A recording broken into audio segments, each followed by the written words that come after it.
I know that we all gonna be alright.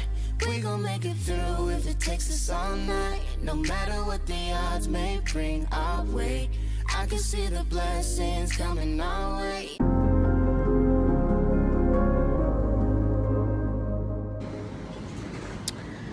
Okay, so I wanted to quickly come on here and say, go mama. I wanted to quickly come on here and just say that I have an appointment tomorrow. It's an infertility appointment. So yeah, I'm kind of excited. Go potty, precious. Go. I am kind of excited. I've been through this infertility process. Probably I've done it once before, but I've done timed intercourse, so I'm kind of familiar with how the process goes. So I'm kind of excited in a way, but I am going to be doing the IUI. It's I don't even know the name of it, insemination, artificial insemination. So that's going to be my first goal, and if that does not work, then I'll be doing in vitro, so it's the IVF. So if you want to follow my journey, then please subscribe, and yeah, so I'm excited. So fingers crossed that I don't have to do IVF. So yeah, but yeah.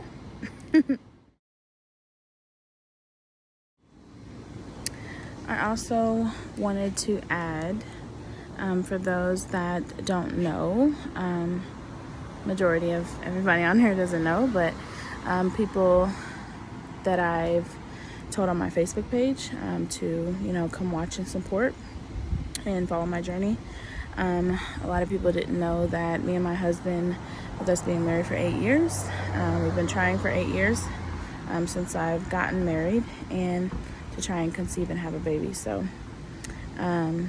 it's been a long journey. It's been stressful, but you know what?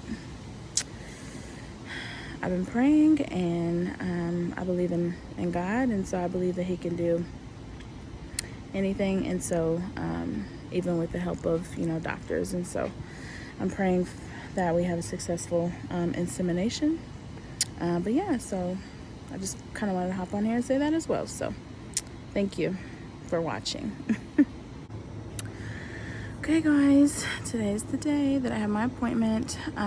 It is August 10th, and my appointment's at 7:30. So I'm excited. Keep watching. I want to say you were there for a new visit, then you came for a follow-up when we started, and then it looks like you did a few cycles just using intercourse. I would do that again with the medications. I don't know if you kind of remember how that went, but I'll draw it out here for you. Okay. Where if we take, if this is a timeline in your cycle, on cycle day 1, first day of full flow, you can report that to us, and you can just do that in the portal if you want to. You could call. A lot of people just use the portal and say, hey, I started my period, and then the nurse gets back to you and tells you what to do. So then starting on day 3 through day 7, I have you take the medication. Is that's the Clomid or whatever you provide? Yeah, Letrozole. I would probably try you on Letrozole.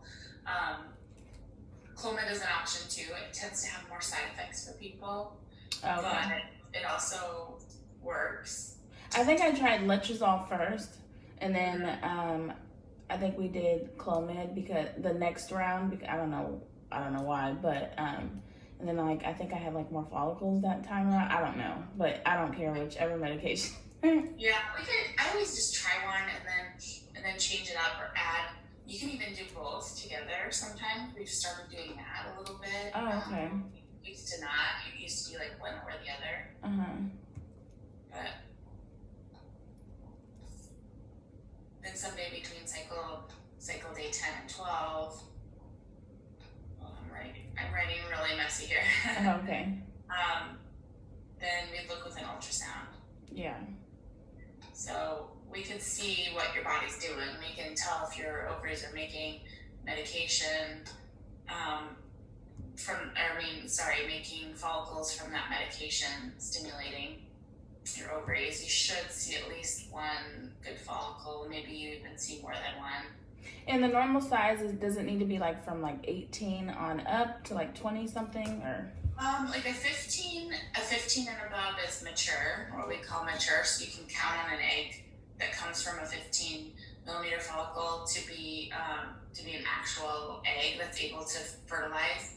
But we usually wait until they're close to 18 to try to trigger them. Okay.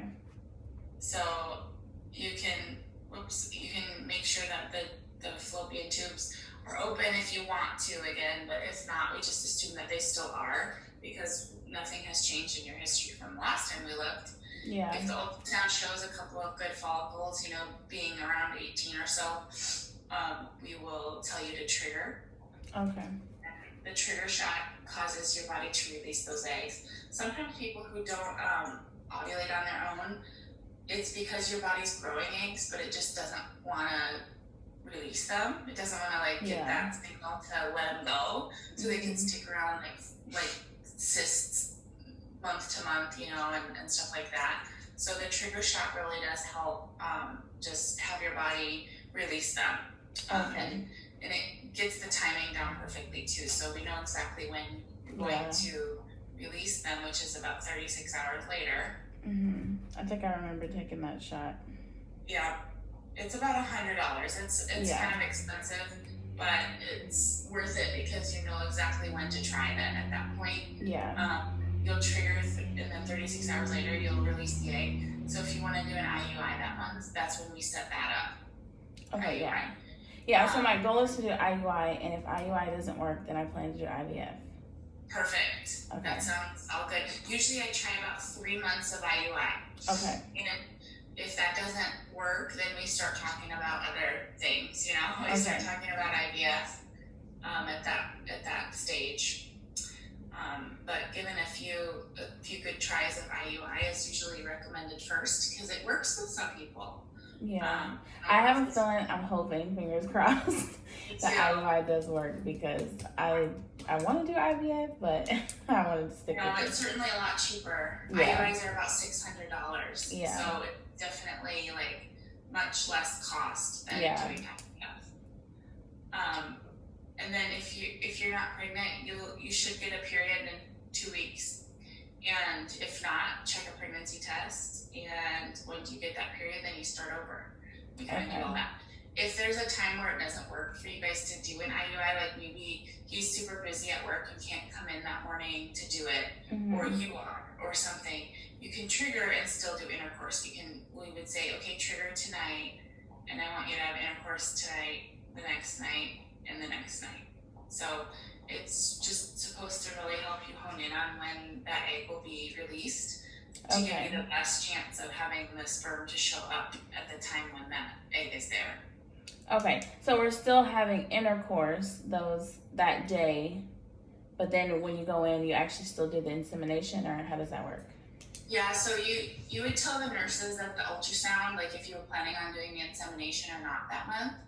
If you were, they'd have you abstain until you did the IUI, and then so not having intercourse on your own, and then after the IUI, they'll say, okay, have intercourse tonight and tomorrow night. Okay. If you choose not to do the IUI at all, they'll still have you trigger, but they'll have you have intercourse that night, the night of the trigger. Okay. So just let the nurses know what you plan that month, because then they'll give you different instructions based off of what you're going to be doing. Okay, sounds good. Now, I did have a question because I know that you were starting me on Provera, which was the medication to get me my period. Do you suggest that I wait until I get my period, or do you suggest that I take the medication? You can do either one. People who want to sort of just get started, I have them do the Provera to bring it on and then to start. Okay, I think I want to. I think I want to do that. Yeah. you certainly can, because otherwise it's like, when's it gonna come? And I'm waiting forever. Like, is this gonna